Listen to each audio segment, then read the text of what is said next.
Hello বন্ধুরা, welcome back to my channel আড্ডা with রূপালী। আশা করি আপনারা সবাই খুব ভালো আছেন, সুস্থ আছেন, আর আমিও ভালো আছি এবং সুস্থ আছি। আর আজকে আমি আপনাদের সাথে একটি কুকিং রেসিপি শেয়ার করব।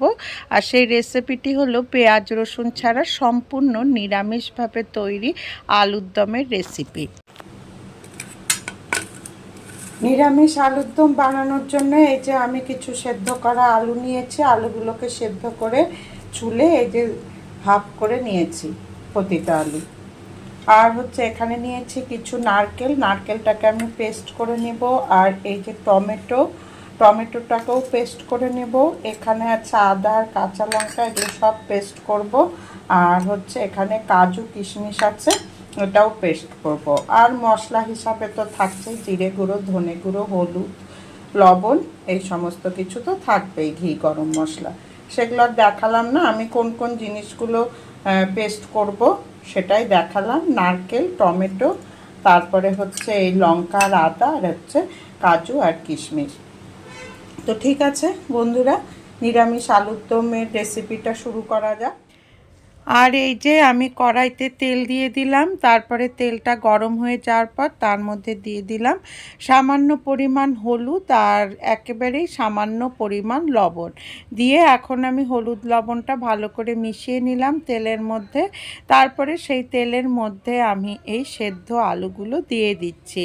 তেলটা কিন্তু খুব ভালোভাবে গরম হতে লাগবে। আর এই যে এখন আমি আলুগুলো উল্টে পাল্টে ভালোভাবে লাল করে ভেজে নেব। আর এই যে আমি এখন আলুগুলোকে লাল করে ভেজে নিচ্ছি। আর বন্ধুরা, তেলটা কিন্তু খুবই ভালো মতো গরম হতে হবে, তা না হলে আলুগুলো, সেদ্ধ আলু তো, কড়াইয়ের গায়ে লেগে যেতে পারে। আর এই যে দেখুন, আলুগুলো কিন্তু বেশ লাল হওয়া শুরু করেছে। আর বন্ধুরা, এখনও যারা লাইক দেননি আমার এই ভিডিওটিতে, অবশ্যই কিন্তু একটা করে লাইক দিয়ে দিবেন। আপনারা লাইক দিলে কিন্তু ভিডিও তৈরি করতে আলাদাই উৎসাহ পাওয়া যায়। আর এই যে দেখুন, আমার আলুগুলো মোটামুটি সব কয়টা আলুই লাল হয়ে ভাজা হয়ে গিয়েছে। এখন আমি আলুগুলোকে তুলে নিচ্ছি। আর বন্ধুরা, এইভাবে নিরামিষ আলুর দম কিন্তু খেতে প্রচণ্ডই ভালো লাগে। আর এই যে দেখুন, এখন আমি আলুগুলো তুলে নেওয়ার পর একটা বাটির মধ্যে সাদা পাতলা সুতির কাপড় দিয়ে দিলাম। তার মধ্যে আমি এই নারকেল পেস্টটা দিয়ে দিলাম। আর নারকেল পেস্টের মধ্যে আমি সামান্য পরিমাণ জল দিয়ে এই যে এইভাবে আমি নারকেলের দুধ বের করে নিচ্ছি। এই যে দেখুন, আমার কিন্তু নারকেলের দুধটা বের করা হয়ে গিয়েছে। তো বন্ধুরা, তো আমার মোটামুটি প্রিপারেশান রেডি। আর এখন আমি কড়াইয়ের মধ্যে সেই আলু ভাজা তেলের মধ্যেই তেজপাতা এবং কয়েকটা এলাচ দিয়ে দিলাম। দিয়ে এখন আমি ভালো করে এগুলোকে ভেজে নিচ্ছি। ভেজে নেওয়ার পর এর মধ্যে আমি দিয়ে দিলাম হচ্ছে টমেটো, আদা আর কাঁচা লঙ্কার পেস্ট।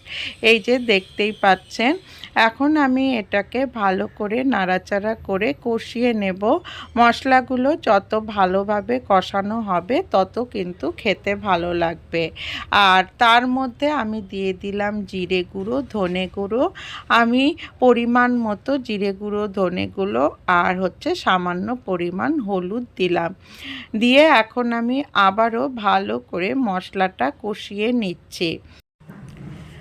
এখন আমি এর মধ্যে দিয়ে দেব হচ্ছে কাজু বাদাম আর কিশমিশের পেস্ট। তো এই যে দেখুন, এটা দিয়ে আবারও আমি ভালো করে মশলাটাকে কষিয়ে নেব। এবং এই ক্ষেত্রে আমি সামান্য পরিমাণ চিনিও দিব। তো কোনো কারণে চিনি দেওয়াটা স্কিপ হয়ে গিয়েছে, ভিডিওতে দেখাতে পারিনি। আর এই যে দেখুন, আমার ভালোভাবে মোটামুটি কষানো হয়ে যাচ্ছে। আমি ঢাকা দিয়ে কষিয়ে নিলাম। আর মশলাটা মোটামুটি কষানো হয়ে গিয়েছে। এখন আমি এর মধ্যে দিয়ে দিচ্ছি হচ্ছে নারকেলের দুধ। আর এই যে সমস্ত কিছু দিয়ে আমি ভালো মতো আবারও কষিয়ে নেব। আর এখন আমি এর মধ্যে সেই ভেজে রাখা আলুগুলো দিয়ে দিচ্ছি। এক্ষেত্রে আমি স্বাদ মতো লবণটাও দিয়ে দেব। তো বন্ধুরা এই যে দেখুন মোটামুটি আমার আলুর দম রেডির দিকে।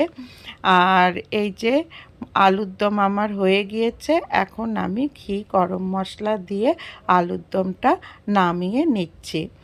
তো বন্ধুরা এই যে দেখুন আলুর দম রেডি। তো কেমন লাগলো অবশ্যই জানাবেন। এটা কিন্তু লুচি পরোটা সব কিছু দিয়েই খেতে ভালো লাগে। ধন্যবাদ।